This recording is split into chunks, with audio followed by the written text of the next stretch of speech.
వివాహం అన్ని విషయాల్లో ఘనమైనదని దేవుడు బైబిల్లో రాయించాడు. అంటే వివాహం అనేటువంటిది మనిషి జీవితంలో ఒక ప్రాముఖ్యమైనటువంటి ఘట్టం. వివాహం అనేటువంటిది మనిషి జీవితంలో, పురుషుని జీవితంలో, స్త్రీ జీవితంలో ఒక ప్రాముఖ్యమైనటువంటి ఘట్టం. వివాహం తర్వాత, పెళ్లి తర్వాత వారు ఒక కుటుంబంగా కట్టబడబోతున్నారు, వారు కుటుంబంగా నిర్మించబడబోతున్నారు.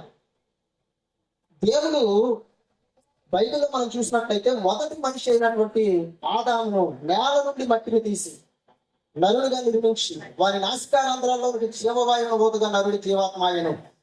అప్పటికే దేవుడు ఈ సమస్త ప్రకృతిలో ఉండవలసిన ప్రతి ప్రాణిని కూడా నోటి మాట చేత కలిగించాడండి.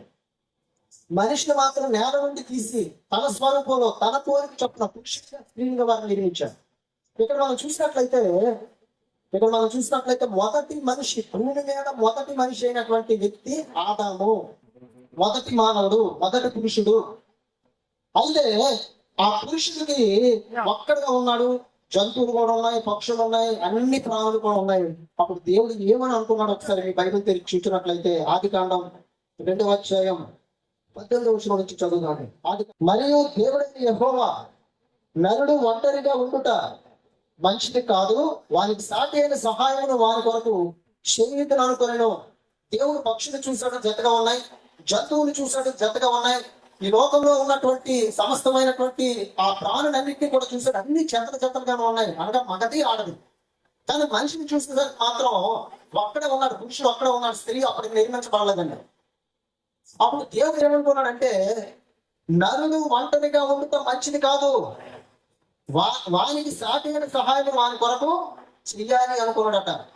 అంటే అన్ని జతలుగానే ఉన్నాయి, మగది ఆడది ఉంది. ప్రతి పక్షిలోను, జంతువుల్లోనూ, పురుగుల్లోనూ, ప్రాణులన్నింటిలో కూడా మగది ఆడది నేను చేశాను.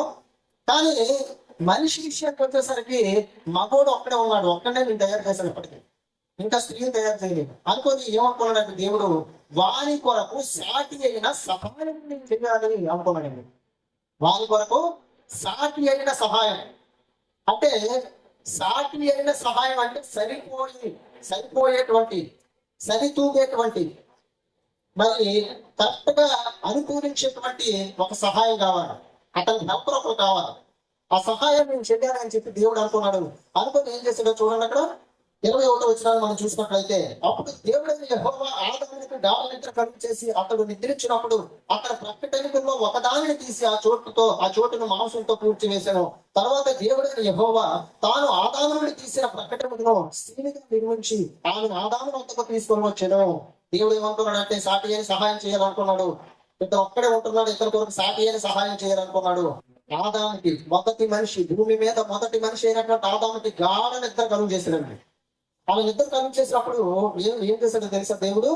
అతను నిద్రించినప్పుడట అతని ప్రక్కటెముకల్లో ఒకదానిని తీసి ఆ చోటుని మాంసంతో పూడ్చివేసను. దేవుడు ఏం చేశాడు? ఆదాముకి గాఢ నిద్ర కలుగు చేసి అతని ప్రక్కటెముకలో ఒక ప్రక్కటెముకను తీసినట్టు ఆ చోటుని తర్వాత మాంసంతో పూర్తి చేశాడట.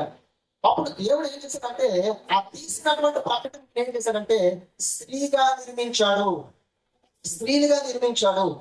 ఇప్పుడు మీరు జాగ్రత్తగా చూసినట్లయితే మొదటగా దేవుడు ఆదామును తయారు చేశాడు. ఆదామును అన్ని అవయవాలను కూడా దేవుడు నిర్మించాడు, ప్రకటనను కూడా నిర్మించాడు. దేవుడు స్త్రీని నిర్మించడానికి మరలా నేల నుండి మట్టిని తీసుకొని ఆదాము లాగా వేరేగా చేయలేదు. ఆదాము నుంచి ఎముకను తీసి ఆ ఎముకను స్త్రీగా నిర్మించడం. ఇప్పుడు మీరు జాగ్రత్తగా చూసినట్లయితే ఆదాముకే తెలియదు తన బాడీలో ఒక స్త్రీ ఉందని. ఆదాముకే తెలియదు తన ప్రక్కటెముక ఒక స్త్రీగా నిర్మించబడబోతుందని. చాలా కాలం పాటు ఆదాము భూమి మీద జీవించాడు, హవ్వ లేకుండానే, స్త్రీ లేకుండానే.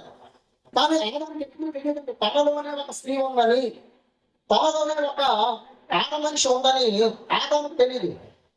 ఆదాము ప్రక్కటెముకలో నుంచి దేవుడు ఆడ మనిషిని తయారు చేశాడు, స్త్రీని తయారు చేశాడు. ఇప్పుడు మీరు చూసినట్లయితే తర్వాత దేవుడైన యెహోవా తాను ఆదాము నుండి తీసిన ప్రక్కటెముకను స్త్రీనిగా నిర్మించి, అంటే ప్రక్కటెముకను తీసి దేవుడు ఏం చేశాడంటే స్త్రీగా నిర్మించాడట. ఇప్పుడు మీరు జాగ్రత్తగా చూసినట్లయితే ఆదాముకి ప్రక్కటెముకను తీసేస్తే ఒక తక్కువ అయిపోతుంది కదా అని మీరు అనుకోవచ్చు. ఆదానికి దేవుడు అన్ని ఎముకలు, ఇప్పుడు పురుషుడికి ఎన్ని ఎముకలు ఉన్నాయో, ఒక మనిషికి ఎన్ని ఎముకలు ఉంటాయో అన్ని ఎముకలు కూడా దేవుడు ఇచ్చాడు. అన్ని ఎముకలు కూడా దేవుడు ఉంచాడు. ఈ ప్రకటన అయినటువంటివి ఇటు 12 ఉంటాయి, ఇటు 12, 24 ఉంటాయండి ప్రతి ఒక్కరికి కూడా, పురుషుడికైనా స్త్రీకైనా. దేవుడు ఒక ప్రకటనని తీసినట్టు ఆదాముకి. ఇప్పుడు ఆదాము ఒక ఎముక తగ్గిపోవాలి, ఒక ఎముక తగ్గిపోవాలి. కానీ ఇప్పుడు మీకు ఒక అద్భుతమైనటువంటి విషయం చెప్తున్నాను చూడండి. దేవుడు ముందుగానే ఆదామును తయారు చేసినప్పుడు ముందుగానే ఎడిషనల్గా అదనపు ప్రకటనకులు తయారు చేసి ఆదాము శరీరంలో ఉంచాడు. ఆ ప్రకటనకునే దేవుడు ఆదాము నుండి బయటికి తీసి స్త్రీగా నిర్మించాడు. ఆ ఎముక ఎలాంటి ఎముక కాదు. ఆ ఎముకలో నుండి ఒక వ్యక్తి బయటికి రాబోతుంది. ఆ ఎముకలో నుండి ఒక ప్రాణం బయటికి రాబోతుంది. ఆ ఎముకలో నుండి ఒక స్త్రీ బయటికి రాబోతుంది. ఆ ఎముకకు ఆ ప్రత్యేకత ఉంది. అందుకే దేవుడు ఇంకే మెటీరియల్ యూజ్ చేసుకోలేదు, ప్రత్యేకంగా ఆ మెటీరియల్ యూజ్ చేసుకున్నాడు. ఆ ఎముకనే తీశాడు. ఆ ఎముకను స్త్రీగా నిర్మించాడండి. ఎవరికైనా క్యాన్సర్ వచ్చింది అనుకోండి, అప్పుడు ఏం చేస్తారంటే డాక్టర్లు హోల్ చేస్తారండి.